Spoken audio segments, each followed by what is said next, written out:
Team, welcome to the day one for our August 25th Basic plus Advanced QTP training. We had a short interruption when we made a quick start a few minutes back. So we're restarting the session. So I'm going to have a fresh start about it, but I'll try and keep it quicker. Thank you so much for being here. Really appreciate your time and effort for joining the session. Now, what we're going to do today is I'll start with a very quick overview of the training and then the go to training application that we're using. Then we'll jump straight away into learning QTP software itself. All right. So team, the primary focus for this 4 to 5 weeks program, where we meet 4 to 5 times a week at least, 1 hour each day, is going to be around how do we master VB scripting and how can we learn to build, design and maintain, design, build and maintain various types of automation frameworks that are used in a practical industry. Okay, the whole focus of the training is going to be on a very practical nature as to what is expected as a skill out of you when you join a new project, or even when you go to an interview, how is it that you need to be presenting yourself. All right, team. Now, I was also very briefly mentioning about this go-to training application that I'm using to interact with each of you. So the part of go-to training where you are seeing my screen and audio is one way of communication that we have. The other two ways is basically that by default each of you are muted. You can interact and send me chat messages and ask me questions related to what we're doing in today's sessions, not in terms of what about the training program and so on. I will be glad to answer those questions offline. You could send me an email to sales.elearn@gmail.com or qtp.elearn@gmail.com. And I will come look at the chat sessions every 10 to 15 minutes or so and try and answer them in a common fashion for everyone. If your questions are still not getting addressed from the chat, you can use the option to raise your hand. Once you do that, what I'll do at my end is I will unmute you, and you should be able to speak out to not only me, but everyone in the audience can hear you. All right, team. So that's the quick overview of the training, and now we will jump straight into the learning process. Okay. So at this point, I hope everyone can see my screen, see the movements that I make on the window, and I'm currently no more muted. So I'm going to say I'm currently not muted, and hear me fine. Right, team? So team, very quick overview of what QTP is. QTP is a HP organizations or for companies product called Quick Test Professional. The focus of this tool is how can we try and automate a major component or portion of the testing activities that we perform on different types of applications using this tool. All right. So how do we move from manual to automation testing? To do this, I will use very often different kind of writings using my go-to training to explain. The whole agenda of the training is very simple, team. Automation, my A, the left side is little tweaked, but that's my pen using the mouse. There is automation part to it, and then there's the testing part to it. All right. Testing. So most of the audience, I would say at least 90% of you have no coding experience at all. So that's my audience. I want to make sure that I go in a manner that each of you can understand well. So, and also there'll be about at least 50% of the audience who are even beginning into the testing world. So I assume that you don't know much about testing. Whatever I explain to you, irrespective of which field you come from, that is targeted towards it. But the reason we are taking QTP is because it's the most popular test automation tool that you will find in the market. It is used for what functional testing or regression testing and all that. Let's explore that in a practical manner. I don't believe in the definitions part of it. Definitions should be more of your derivations of experience that you face, not something that you've read about it. All right. So that's what should come to your mind. Whenever you are asked a question, it should be the experience that comes out of your practice on this training or your practical project experience that you're speaking out. So what I was trying to tell you about A and T out here is we have two major components. One is how do we learn to automate applications or a set of process using this tool, and then we talk about the testing part of it. Okay, the testing part of it is the easiest one. We will cover it towards the end. Okay, but what is most important is how can we master the art of automating these applications? How can we teach a tool like QTP to perform specific actions on different types of applications? It's a very interesting sessions that you will see going forward, and as I tend to teach you on different applications, I will strongly recommend that you practice either on what I'm showing you, or you can pick up any applications that you would like and try and explore them.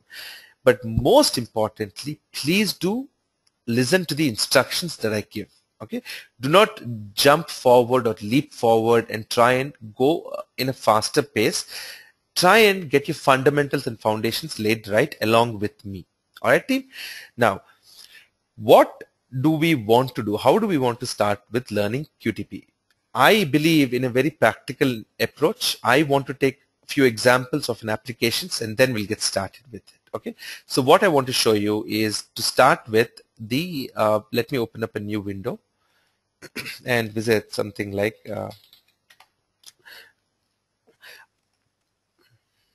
one quick second, please.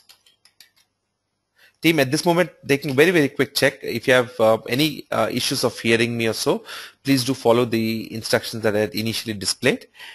But otherwise, I'm sure most of you, either through your VoIP or headset, you're able to hear me. Okay, great. So here is the starting point, team. I want to give you a scenario of an application, and I want to give you a scenario, for example, that you have joined a project where you are required to test manually a certain kind of an application. When I say test manually, it's your duty right now to make sure that everything is working as expected. You expect certain things to happen, and it is your duty along with us to identify if everything is going in the right fashion or no. Alright, team. To do that, what you see here is an application called Mortgage Calculator. Let's say this is your project. Let's say you've joined this and this is your day one kind of a thing. So typically, one of the most strong points that one needs to portray being a test automation or test manual engineer is that you are the master of the functionality. You are an authority who says that, hey, listen, I know exactly how this application is supposed to work.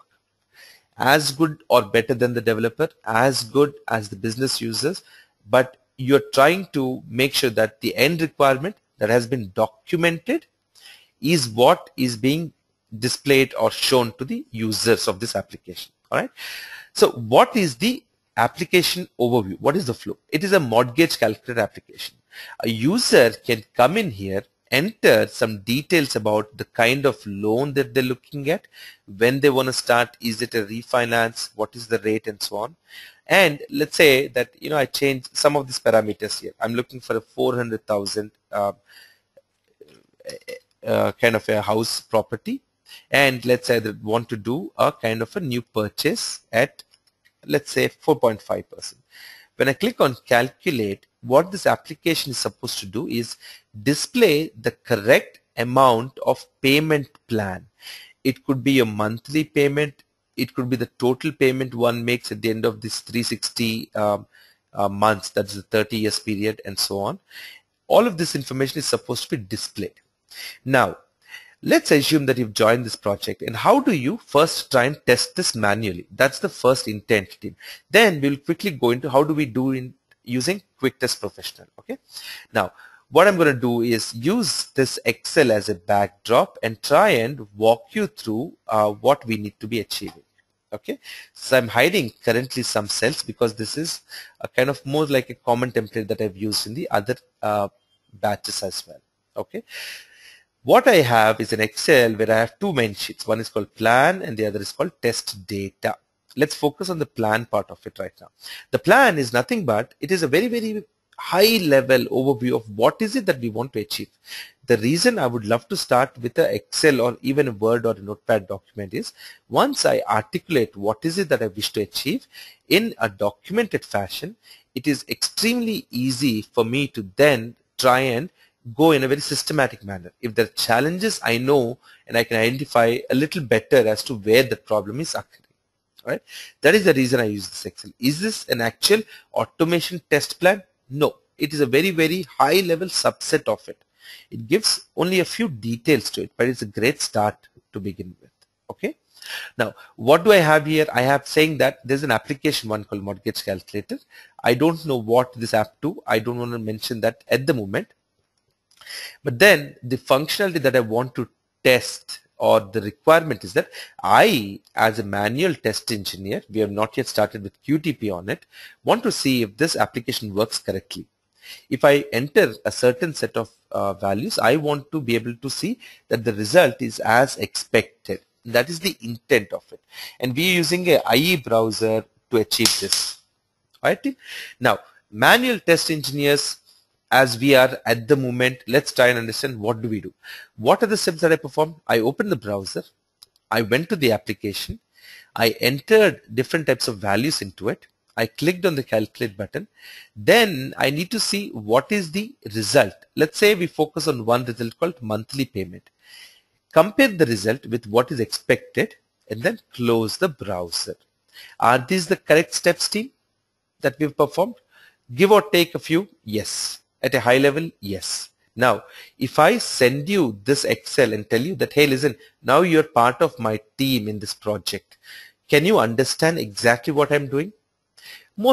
In most cases, yes. What is open browser? You know that we are trying to work on IE. You'll open the current browser.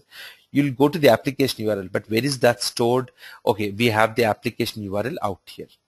Let's enter values into the application. Okay, great. But you might enter a different set of values. I may be entering a different set of values.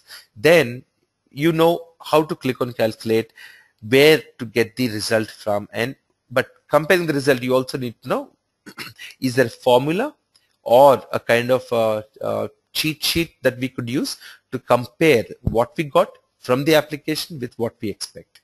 And then you can close the browser. So what I'm trying to explain is that you can understand as a manual test engineer most part of this process, correct? So the kind of question one is asking is, are we able to understand them? If there are additional details, then I'm writing them out here saying, what are the values that need to enter, where should we enter, and so on. Okay, what is the result, where does it come, and compare it with what. Other steps are very straightforward, right, team?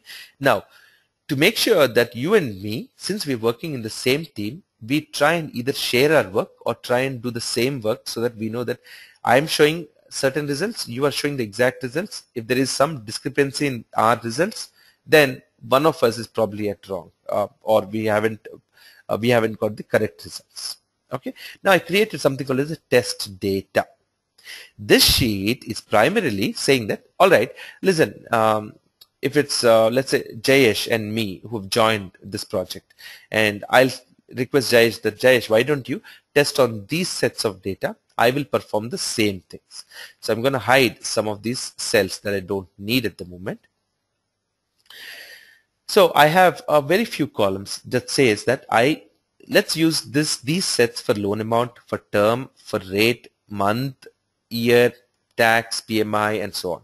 Now, these darker blue columns are basically my test data. What is it that we want to use to test them? So me and Jayesh, for example, that we take this same information and try and find out what's happening in the application. And each of us try and find and get the result out of it, and then say, is it a pass or a fail? Unfortunately, I don't have a second one to compare it with at the moment. But that's the intent. All right, team? So if that's the intent, now what is the challenge of having to do it manually every time? There are three ground rules that I strongly believe in the world of automation. Okay, if I need to automate, there are three categories and each category has to pass. The first is called E or efficiency. The second is called reusability. The third is called accuracy. Unless these three parameters are met, it is not good for automation. What I mean is, efficiency is if I am taking 10 hours to test an application on that fixed set of data and get the results, am I doing it quicker when I automate it? Okay. And the other point on efficiency is also that if, and now to make this efficiency happen, am I spending too much time? Am I spending few months of effort to do that? All right. That's your efficiency. Is it doing faster? Is it doing more effectively? Reusability is if tomorrow I still need to do that, okay, I still need to perform this automation, then just making the 10 hours shortened to 1 hour, but again we add, let's say, another 20 hours to automate. So my 10 is definitely less than 21. My manual is less than automation effort, right? Now, if my automation effort is 21 for the first run and manual effort is 10, unless I'm able to replicate that each time, and the next time it is 10 and 1, next time it is 10 and 1 in terms of manual and automation effort, there is no benefit of it. So we need to be able to reuse it with minimal changes. So each time I might spend another extra 1 hour or so to try and customize that code further. So that whatever we do in automation must be reusable. Third is that it must be accurate. If I'm doing it manually, and let's say that I'm 99% accurate, okay, and I'm automating it and I don't achieve 99% and higher as accuracy, rather you should try and do it more towards 100% accuracy, then what is the point? It is efficient, great, I can reuse it, great, but I don't trust it to give me correct results, then it's a failure. All the three items need to be successful to automate it. And to do this, QTP is one of the most predominantly famous and popular tool which has been there for a long, long time. Alright, that's the automation part I just briefly wanted to explain. Now, how do we automate this using our HP Quick Test Professional? The first thing is, as part of the welcome pack, you would have received how to download the QTP trial version and install it on your system. You would have also received how can you customize and make some setting changes so that this tool will start to work in your different kind of environments. For example, you're an XP user, you're okay. But if you're a Vista or Windows 7 user, there are additional security features that you need to enable, disable, so as to make sure that you get that. Once you've installed this, what you will see is that you will see a launch of a window called Quick Test Professional. Typically, you will see that icon getting loaded on your desktop. Okay. Once you double click and select whatever default add-ons are shown, just continue if you have a trial version on your trial period, and then you will see this application. Okay. Now, what we have to start as step one is to go to the test tab in that window. Once you go to the test tab, here is your UI, or here is the display. It's a very simple application, but it's got lots of features loaded into it. We will explore these features as we go, but primarily there's a menu bar which talks about all the different types of features that this tool has. All right, it's got some of the shortcut buttons to some of the most commonly used features. It's got something called as the test flow and different other tabs on the left side, and then it's got this large white screen on the right side. Okay, there are two views that QTP comes with. One is the expert view, the second is the keyword view. Just forget about this keyword view. Okay, keyword view is for people who have no interest in a coding part of it or learning VBScript and want to write very, very basic set of code.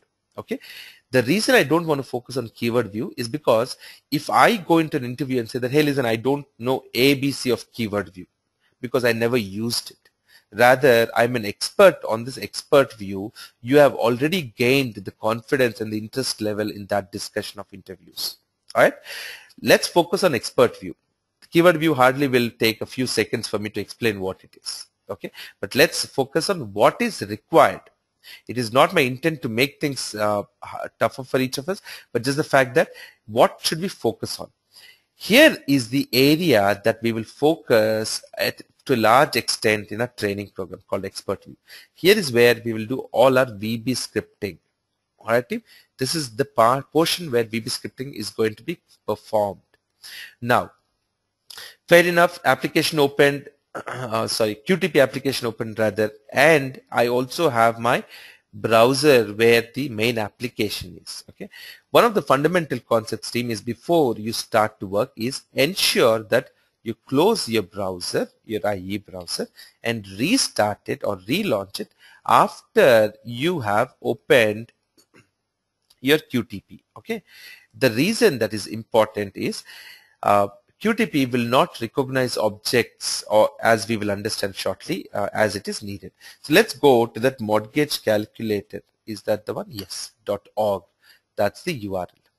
Now, one of the most fundamentally important features of QTP is that QTP is a tool that can understand and see what you're doing exactly and try and replicate that. That is the basic feature called record and run. Okay, record and run is important not so much from a practical usage perspective, but to understand how does this tool work. All right, you're not trying to understand, okay, what are these actions things, what are these checkpoints, let's talk about that. Let me take one example for it. No, we will talk about how do we want to do it practically, what is the requirement, how do we try and learn each and thing, get challenges, get errors, overcome them, and slowly master this tool. Okay, we want to go in a very practical manner. Now, what is record? Record is basically saying QTP, I'm instructing you at this point that whatever I do, try and see what I'm doing and understand that. Okay, so I am going to start the record process first. That's the first stepping stone for us. After the day 2 or so, we will not even get into the recording mode. We will straight away start to work in the way we start to work in a practical environment. Okay. Now, I'm saying out here that I'm leaving everything default as is, and the instruction or radio button selected is record and run test on any open browser. My browser is already open. Now I'm going to record. Once I click on record and click OK, the view has changed, and you'll see that the recording is blinking on the bottom right side. Now what happens, team, is the view is not so important, because what you see here and what you may see at your end could be different, because I could add different features into it. I could add different other things that will help me identify and become a better programmer on VB scripting. Alright, team. Now that I've gone to that recording mode, I want to perform those steps that we were trying to do manually on this application. Let's say I wanted to enter the home value, and let's say I want to enter 450,000.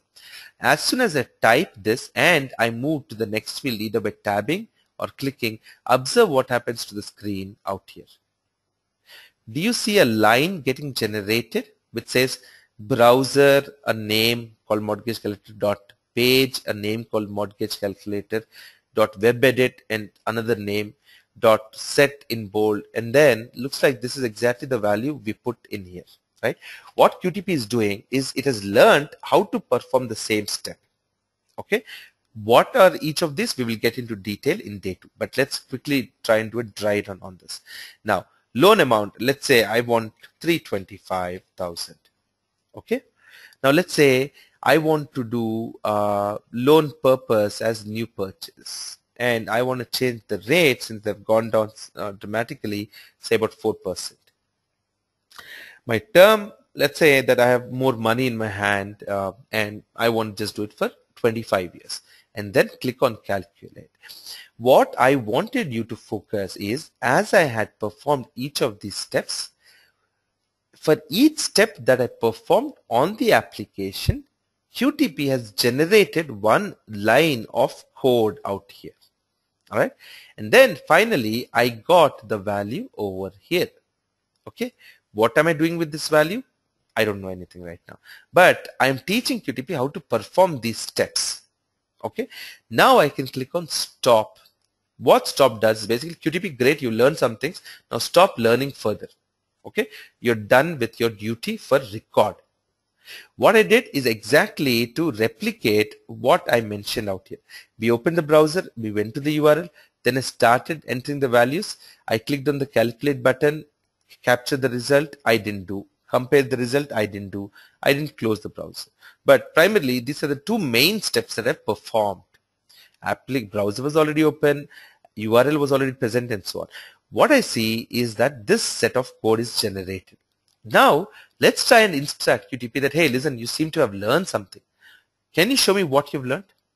And to do that, what I'll do is I will go back to the main mortgagecalculator.org homepage. And with this ready, I'm going to click on run. What I expect QTP to do at this point is I am sending an instruction. Look at it, team. This is how it works. It is a tool, very smart tool. It will follow your instructions exactly what you tell it to do. As long as it knows and understands what you're telling, it will try and perform that. If it doesn't, if it cannot, or does something differently from what you ask, it may interact with you and start throwing something called as error messages. And we have to understand what is it that QTP is complaining about and try and solve them. That's the beauty of this tool. However, you are not interacting with an artificially intelligent tool. It cannot think on its own. What you say is what it will try and do. Your instructions is what it will follow. Now I'm saying that I asked it to record and understand what I did. Now I can say, can you run? Rather, what run means is, can you repeat those steps and show me what you've learned? So once I click on run and select OK, you will see that it hardly took probably a second or so to execute the steps. What does that mean? Does that mean that QTP didn't perform the way I wanted it to? I took probably about 2 or 3 minutes and I was speaking with you while I recorded. Didn't it capture the wait time? No, it didn't. Its interest is that I can, as long as it can perform those steps, that's it. Did I wait for a second, or did I wait for 5 seconds, or it just didn't wait between each step? Doesn't matter. How about that can I instruct QTP that, hey QTP, listen, great, you seem to have understood what I need to do, but can we go a little more slower in the execution? And that's where our beginning of VB scripting starts, team. Okay, as you and I see that there's a need to do something differently, we will try and customize what is already out here called as VBScript. One of the first statements that I like to present is something called as wait.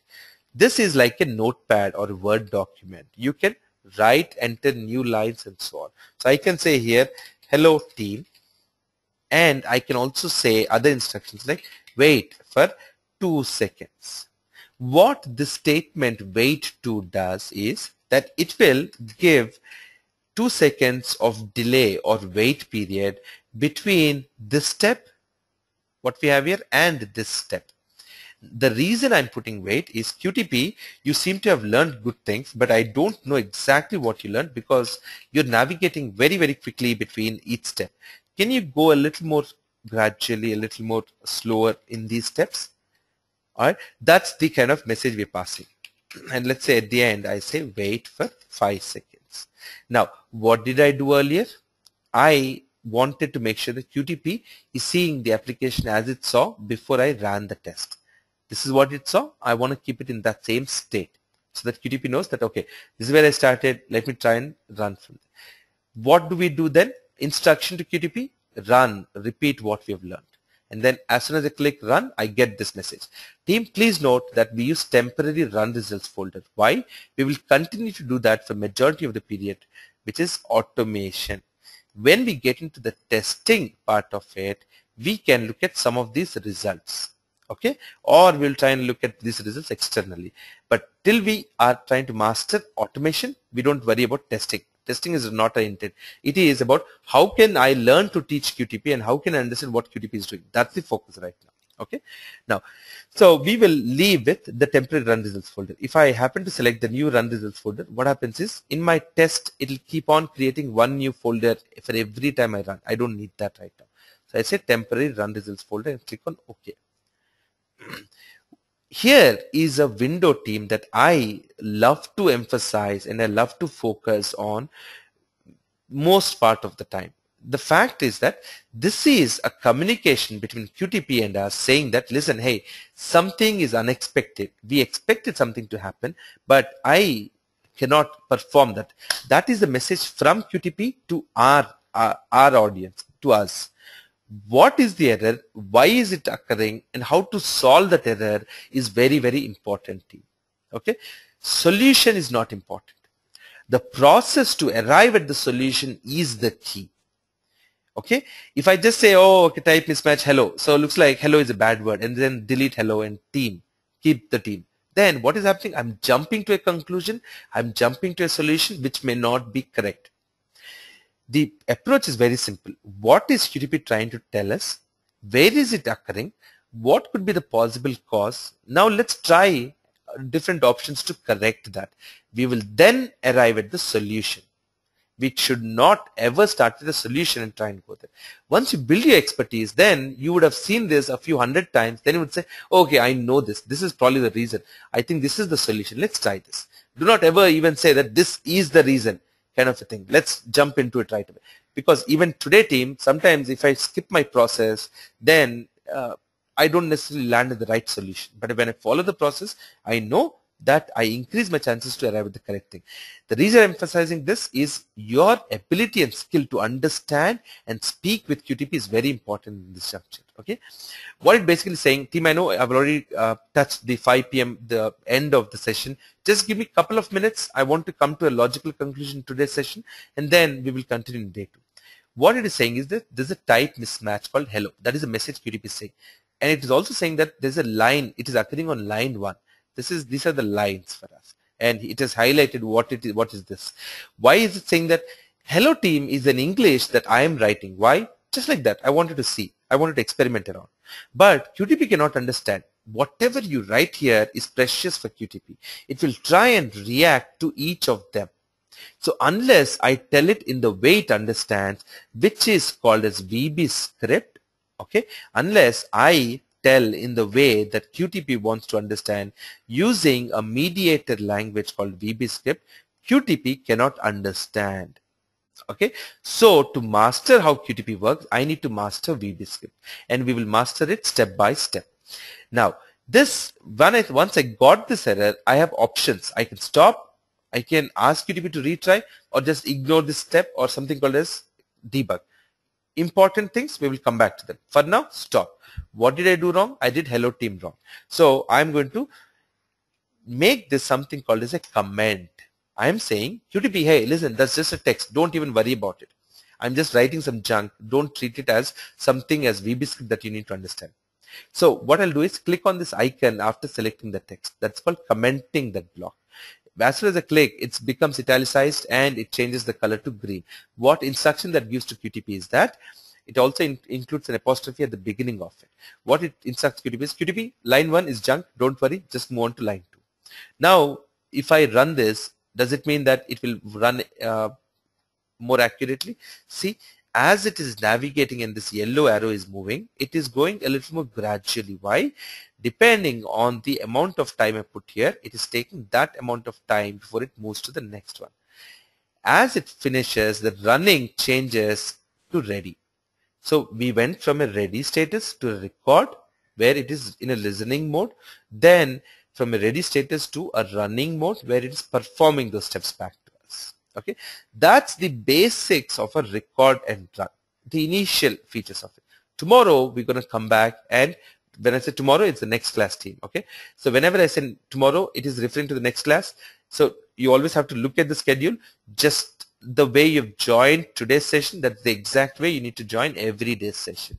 Okay, using the same link. So I'm going to save this, and now is the time, team, that I can take any questions that you have in the topics that we have learned today, and I'll try and address it on that. So I'm going to call this as MC1 as my test, and I'll explain to you again tomorrow as to how we save and open this test and so on. Okay. Now, oops, I have not saved the active screen by my default, but that's okay. Team, any questions that I can answer on what we did? So I've not got to the extent of explaining what is this part of it, what does this set mean, what does this select mean, and so on. We will be coming to this in tomorrow's session. I'm open for questions, team.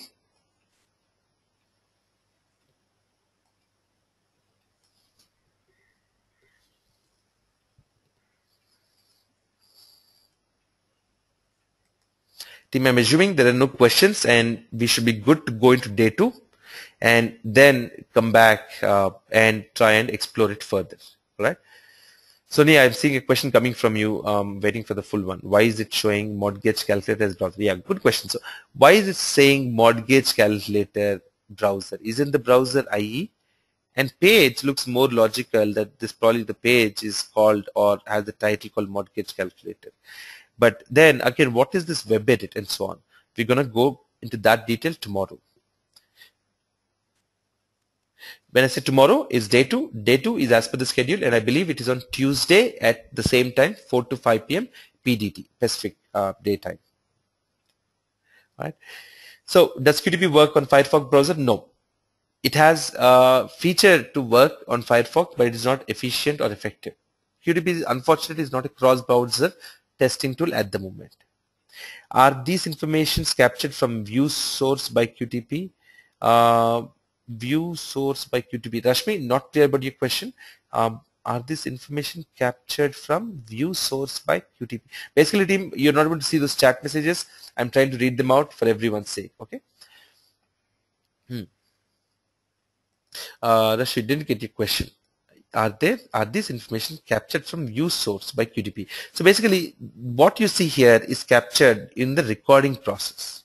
Okay, and we will explore the view part of it, expert view, which is where we write the VBScript. Okay, there are different other view options out here.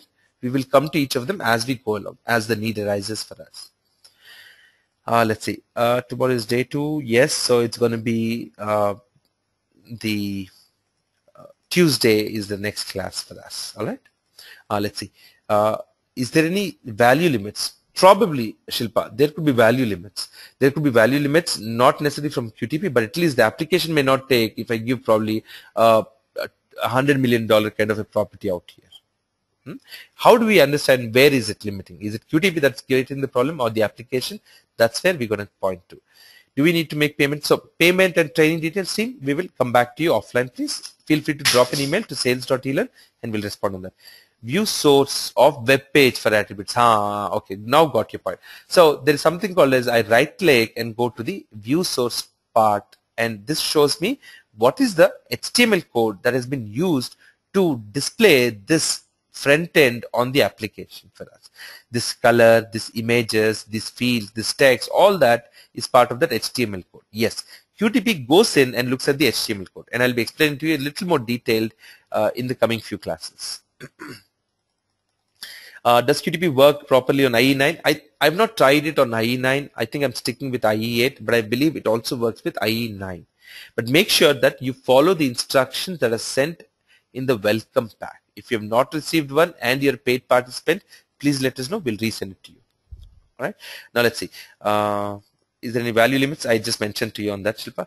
Do you have to learn VB? You don't have to learn anything prerequisite, but we have to learn a lot of things as part of the program itself. Follow.